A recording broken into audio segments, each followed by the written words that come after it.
আমার আছে সৃষ্টিশীলতার চমক, আর সেই কাজেই মেতে থাকি। উফ, ভাবা যায় না। চলচ্চিত্রের যেমন একটা নিজস্ব ভাষা আছে, কবিতারও একটা নিজস্ব ভাষা আছে।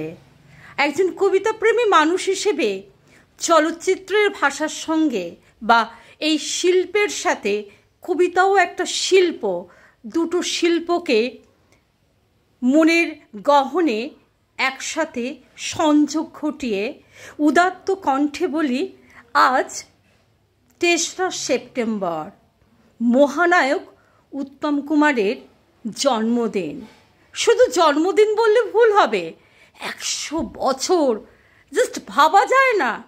১০০ বছর মানে ১০ দশক অতিক্রান্ত।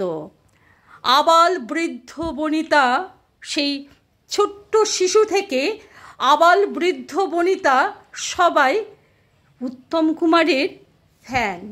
আমি তো উত্তম কুমারের ভীষণ একজন গুণমুগ্ধ ভক্ত। তার ভুবন ভোলানো হাসি, তার অভিনয় আমাকে একদম মন্ত্রমুগ্ধের মতো করে রাখত। কবিতার একটা নিজস্ব সুর, তাল, ছন্দ আছে। আর উত্তম কুমারের অভিনয় কি চমক, কখনো ভোলা যায় না। জীবনের অনেকটা সময় অতিক্রান্ত, কিন্তু যখন শনিবার রবিবার তার সিনেমাগুলো দেখতাম, গোটা জুলাই মাস ধরে এবং সেপ্টেম্বর মাসে যখন টেলিভিশনের পর্দায় উত্তম কুমারের সিনেমাগুলো দেখতাম, মন্ত্রমুগ্ধের মতো হয়ে পড়তাম। সত্যজিৎ রায়ের দুটো সিনেমা, চিড়িয়াখানা আর নায়ক, মানে অসাধারণ অভিনয়। আজও মনের মণিকোঠায় উজ্জ্বল। জাস্ট ভাবা যায় না। তার চলন বলন, অ্যাটিটিউড, ঘোরাফেরা এবং মানে বীরের মতো তার হাঁটা চলা এবং তার বাচনভঙ্গি, তার অভিনয় দক্ষতা, তার ড্রেস কনসাস, অর্থাৎ ধুতি পাঞ্জাবিতে উত্তম কুমারের যে ফ্যাশন, সেটা আজও বাঙালিকে ভীষণভাবে ভাবায়, আমোদিত করে রাখে। এই প্রজন্মের ছেলেমেয়েরা এখনও তাদের মা বা ঠাকুমা বা তার দিদার আমলে যে উত্তম কুমার একটা বিশেষ আইকন, একজন বিশিষ্ট মানুষ, নায়ক থেকে মহানায়কে উত্তরণ, সেই গল্পগাথাগুলো এই প্রজন্মের ছেলেমেয়েরা তাদের কাছ থেকে শুনে থাকে এবং তারাও মন্ত্রমুগ্ধ হয়ে পড়ে। ১০০ বছর, মহানায়ক উত্তম কুমারের জন্মদিন, ১০০ বছর। এই সময়টা সূচনা লগ্নে একজন কি বলবো, কবিতাপ্রেমী মানুষ হিসেবে, একজন সচেতন মানুষ হিসেবে, একজন শিল্পী সত্তার অধিকারী, একজন মানবিক মানুষ হিসেবে, যতই কাজের বাঁধন থাকুক, একটু বলবো না, কাজ তো কাজের জায়গা সবসময় থাকবে। তাই কাজ করতে করতেই হঠাৎ করে একটু ড্রেস পরে নিয়ে তাকে স্মরণ করলাম, তাকে শ্রদ্ধা জানালাম। আর প্রতিটি মানুষ আমরা উত্তম কুমারের ফ্যান, এবং নায়ক থেকে মহানায়কের উত্তরণের যে জার্নিটা আমরা সবাই জানি।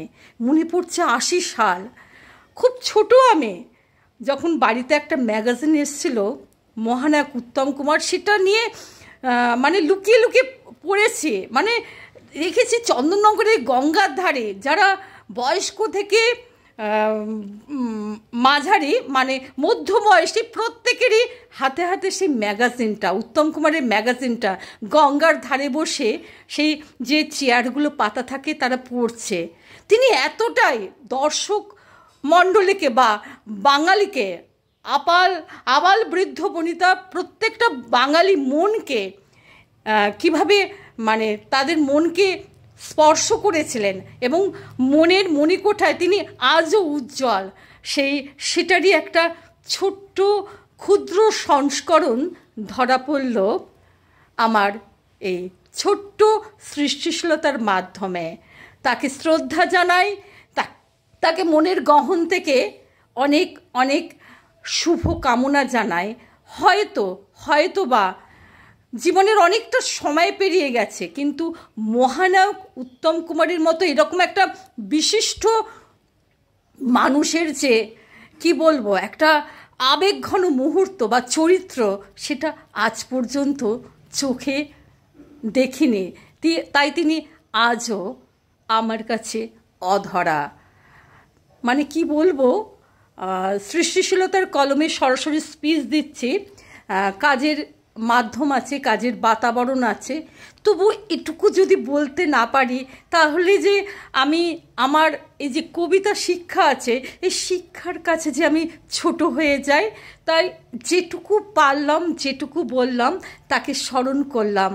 আর আমাদের এই পশ্চিমবঙ্গ আমাদের তথ্য সংস্কৃতির জায়গা, সেখানে উত্তম কুমারকে নিয়ে আরও বেশি করে কাজ হোক বা আরও বেশি করে একটু চর্চা হোক, তার জন্য বিভিন্ন ফ্যান ক্লাব বা অ্যাসোসিয়েশন তৈরি হোক, যেখানে থেকে যারা এই প্রজন্মের ছেলেমেয়েরা অভিনয় করতে আসবে অনেক কিছু শিখবে, জানবে। আজকের এই স্পেশাল দিনে আমার অন্তরের গহন থেকে তোমাকে জানাই শ্রদ্ধা, তোমাকে জানাই আন্তরিক অনেক কবিতার পক্ষ থেকে অভিনন্দন বার্তা। শর্মিষ্ঠা, ধন্যবাদ।